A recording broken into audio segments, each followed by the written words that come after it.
Querido Deus, Pai Santo que estás em céus, graças nós te damos. Estamos em tua presença, Senhor, agradecidos pela tua bondade, pelo teu amor. Te louvamos, ó Deus, pela tua igreja.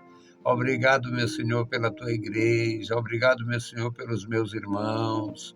Obrigado, meu Senhor, pelo nosso viver na tua presença. Eu te louvo, Senhor, pelos teus servos com quem convivemos. Obrigado, meu Senhor. Guarda, Senhor, a tua igreja na cidade, guarda, Senhor, a tua igreja no campo. Eu te louvo, meu Senhor, porque conheço também a vida dos meus irmãos nos sítios, ó Deus. Guarda cada vida, manifesta o teu poder, Senhor, na vida dos meus irmãos. Nos dá graça para falar do teu amor, nos dá graça, Senhor, para fazer a tua obra. Nos dá graça, Senhor, para conviver, ó Deus, com aqueles que tu compraste com teu precioso sangue. Ó Deus bendito, amado Pai, nos ajuda, nos ensina, Senhor, a amar o teu povo, a amar a tua igreja, bendizer o teu nome, Senhor, e dar testemunho da tua grandeza. Querido Pai, ouve a nossa petição. Em nome santo de Jesus Cristo, nós te pedimos. Amém. Saudamos a todos com a paz de nosso Senhor Jesus Cristo. Voltamos para apresentar o programa A Voz da Igreja, programa da Escola Teológica União e Crescimento, a Unicresce, e o nosso desejo é o mesmo. O bom desejo do meu coração é proclamar o nome do Senhor, falar da salvação, falar da grandeza de Deus, da graça salvadora. O nosso texto hoje, Atos dos Apóstolos, capítulo 16, versículos 9 até o 15. E a leitura para a nossa meditação é esta, irmãos. Vale a pena ler. Você tem Bíblia? Leia, marque, leia de novo, memorize se puder, faça alguma coisa. É possível e necessário. Então vamos à leitura. E Paulo teve de noite uma visão em que se apresentou um varão da Macedônia e lhe rogou, dizendo: passa a Macedônia e ajuda-nos. E logo depois desta visão, procuramos partir para a Macedônia, concluindo que o Senhor nos chamava para lhes anunciarmos o Evangelho. E navegando de Troade, fomos caminho direito para Samotrácia e no dia seguinte para Nápoles. E dali para Filipos, que é a primeira cidade desta parte da Macedônia. E é uma colônia. E estivemos ali alguns dias. E no dia de sábado, saímos fora das portas da cidade para a beira do rio, onde julgávamos ter lugar para a oração. E assentando-nos, falamos às mulheres que ali se ajuntaram. E uma certa mulher, chamada Lídia, vendedora de púrpura da cidade de Tiatira, e que servia a Deus, nos ouvia. E o Senhor lhe abriu o coração para que estivesse atenta ao que Paulo dizia. E depois que foi batizada, ela e sua casa, nos rogou, dizendo: se haveis julgado que eu seja fiel ao Senhor, entrai em minha casa e ficai ali. E nos constrangeu a isso. Louvado seja o nosso Senhor para sempre. Querido Deus, lemos a tua palavra, suplicamos pelos nossos irmãos. Abençoe e guarda os teus servos em todo lugar, dá graça aos teus filhos, Pai. Ajuda os nossos irmãos na cidade, no interior. Guarda, Senhor, os novos convertidos, abençoa, meu Senhor, cada família, as senhoras na tua igreja, os senhores. Ó, meu Senhor, manifesta o teu poder na vida da igreja. Nos dá graça para expor a tua palavra santa. Em nome de Jesus Cristo, nós te pedimos. Amém. Meus queridos irmãos, é maravilhoso estar na direção de Deus. É maravilhoso saber, ter consciência que Deus continua chamando, Deus continua ordenando, Deus continua operando, Deus continua revelando. Existem segmentos da igreja cristã, entre os cristãos do passado e do presente, que não acreditam mais em revelações, em visões. E existia ou existe um argumento fútil de que não precisa mais, porque hoje nós temos a Bíblia, hoje nós temos a palavra, não precisa mais. Olha, os profetas tinham a palavra no tempo deles era a Torá, a lei, e eles tinham visões de Deus. E Deus mandou que alguns dos profetas escrevessem suas visões.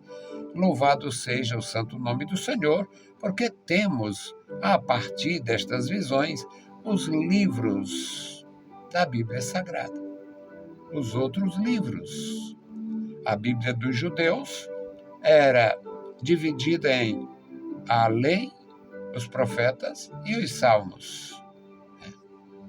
Portanto, o Senhor já tinha dado a palavra a Moisés, mas continuou revelando aos seus servos. No que diz respeito ao Evangelho, o Senhor operou poderosamente e, a partir do ano 60, por aí, é que os apóstolos passaram a escrever o que haviam aprendido a partir do ano 30, ou do ano 29, o possível ano da crucificação de Jesus Cristo, o ano 29. Então, o nosso Deus continuou revelando. O próprio Paulo era um homem de excelente formação. Além de ter excelente formação, tinha sido convocado por Jesus. Teve visões de Jesus Cristo. Ele teve visão do Senhor. Teve encontro traumático com o Senhor quando foi, na verdade, convertido através daquele impacto na viagem para Damasco. Ele não ia para fazer nada que louvasse a Deus. Ele ia para perseguir os discípulos, porque para ele ser discípulo era um crime. E o Senhor se revelou a ele, chamou ele pelo nome, orientou ele em tudo, não direto naquele momento, mas disse que ele entrasse na cidade, que lá seria orientado, e ele entrou na cidade, ficou muito angustiado, 3 dias sem comer, sem beber, possivelmente sem dormir, uma perturbação terrível, porque um homem cego, de repente, deve ser uma angústia tremenda. Aí o Senhor enviou o Ananias e sanou a situação naquele aspecto.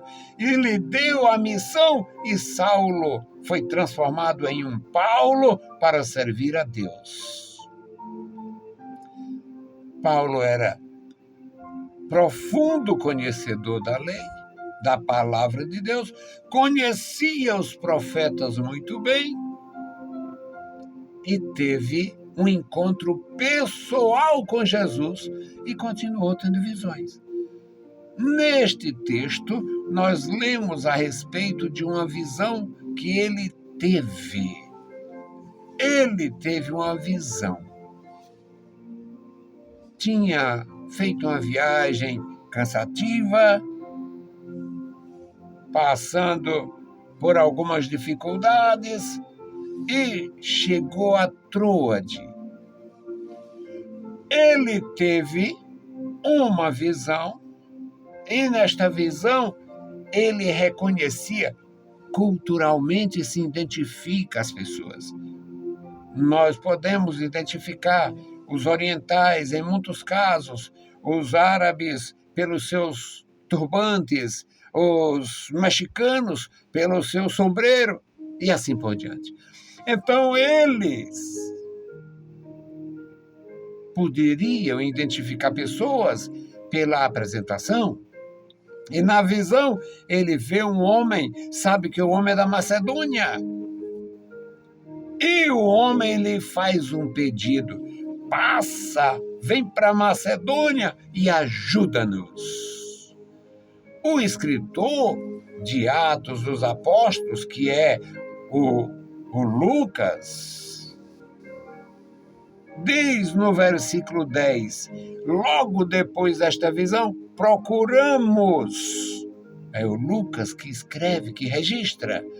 Depois desta visão, procuramos partir para a Macedônia, concluindo que o Senhor nos chamava para anunciar o evangelho ali. É maravilhoso andar na palavra, andar na presença, ouvir a voz de Deus e não ser rebelde. Aí ele diz que navegando de Troade, foram direto.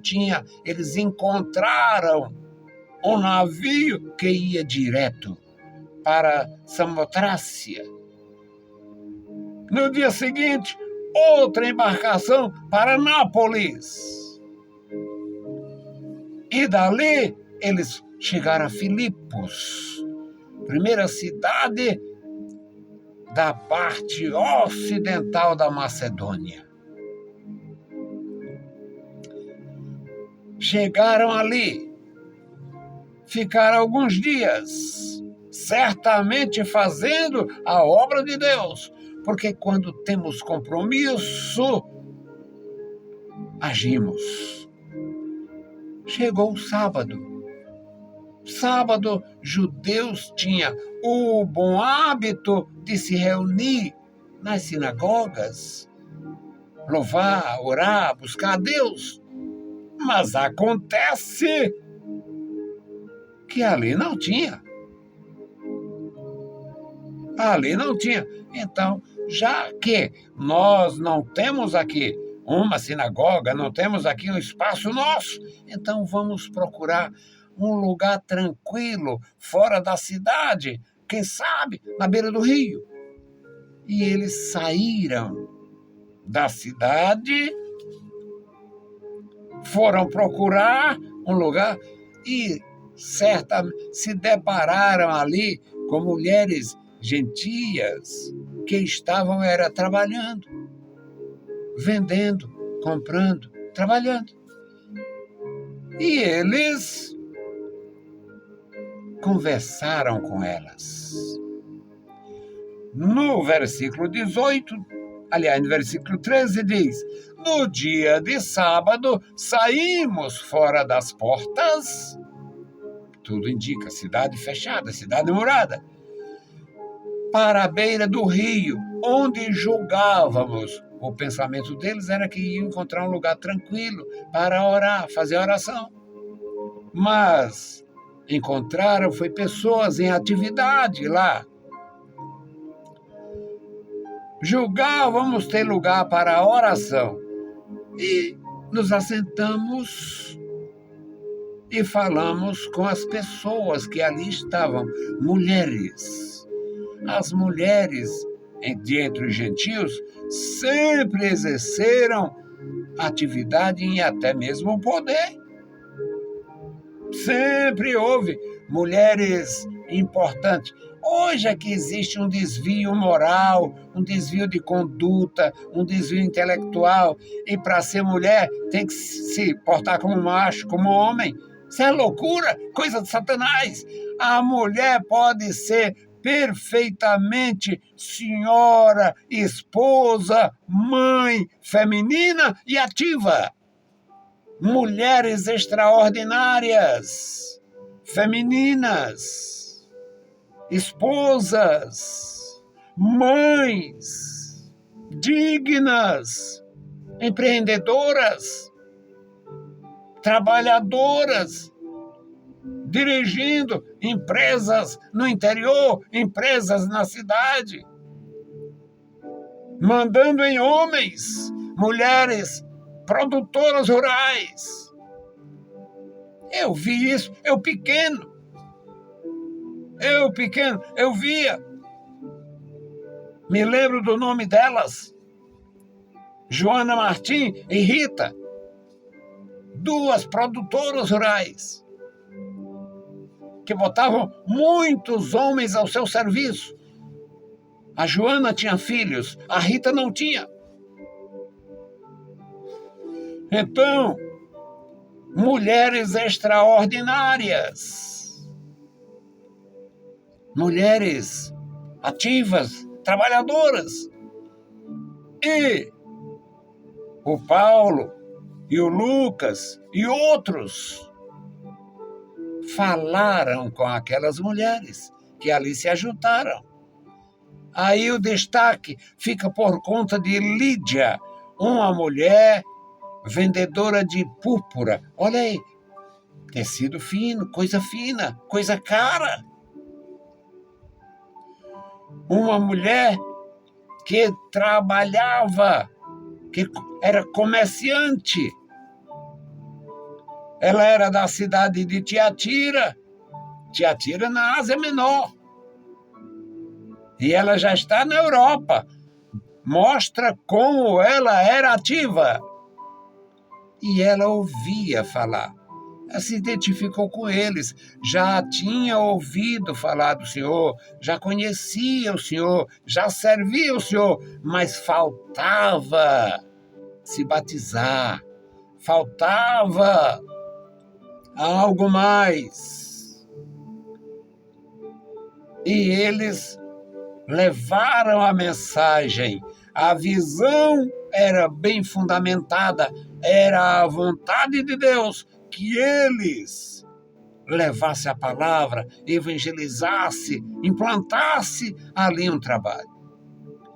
Então, Lucas diz que ela os ouvia e Deus lhe abriu o coração para que ela estivesse ali atenta, ansiosa, desejosa de ouvir, de aprender, de guardar. E o resultado é que ela foi batizada. O texto não nos dá informações de quantos dias passou, o tempo decorrido deste dia até o batismo, nós ficamos sem saber. Mas a verdade é que também não tinha os critérios de hoje, aquelas exigências, é casada civil, é isso, é aquilo, né?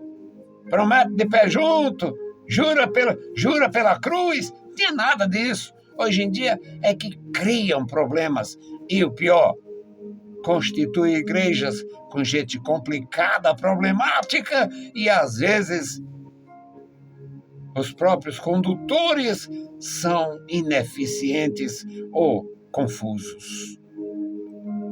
Mas a Lídia recebeu a palavra. Como o Senhor Jesus ensinou na questão do semeador, ela recebeu a palavra com alegria, estava atenta, igual Maria lá na casa do Lázaro, atenta, ouvindo. Maria ouvia aos pés de Jesus. Lídia estava ali aos pés de Saulo, o Paulo, aos pés de Lucas, médico, um homem especial. A Bíblia não diz, mas a história dá a entender ou faz a gente crer que ele era médico do imperador Tibério.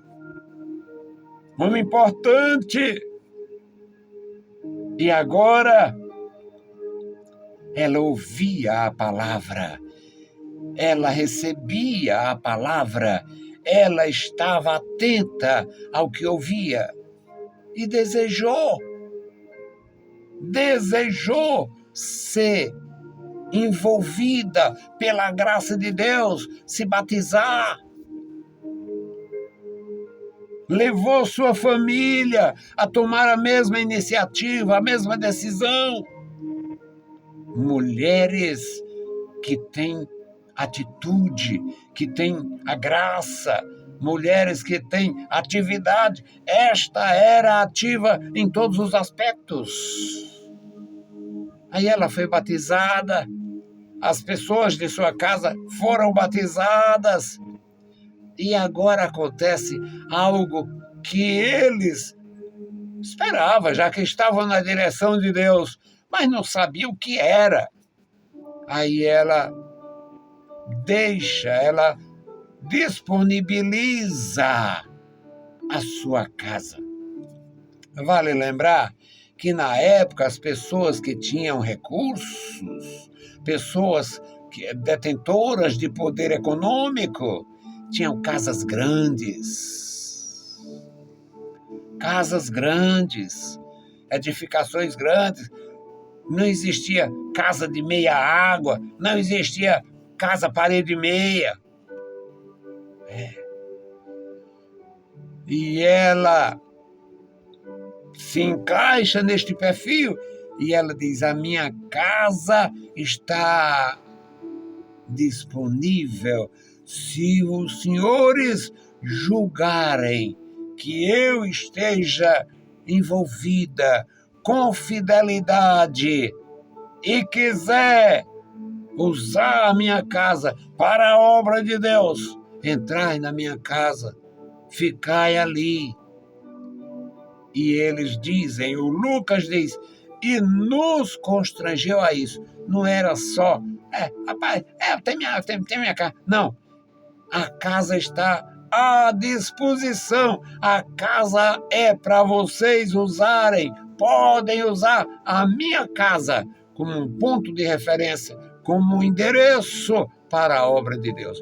Meus amados irmãos, é maravilhoso levar a palavra de Deus sem segundas intenções, sem buscar o interesse material, sem buscar as coisas das pessoas. É você ter interesse pelo bem-estar das pessoas, pelo bem delas e não pelos bens delas. Quando nós agimos assim, Deus opera. Eu louvo ao Senhor, porque nisto eu sou exemplo. Nunca tive bens pessoais, nunca fui detentor de nada, e Deus tem nos colocado no seu serviço por meio século. É maravilhoso. Meio século, mais um pouquinho. A história da boa notícia é a má notícia. A má notícia é que o cemitério já está chamando.